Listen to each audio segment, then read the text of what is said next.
भगवान के तोहके बनौले बाड़े कौन माटी सान के।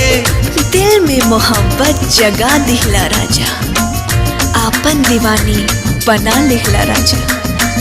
रूपवा के हमरे बड़ाई तुका के चार चांदे पे लगा दिहला राजा। करिले शुक्रिया हम ओह भगवान के तोहके बनौले बाड़े कौन माटी सान के। हो रूप ऐसन बुझाला देखी सूरज ला जाला, रूप ऐसन बुझाला देखी सूरज ला जाला।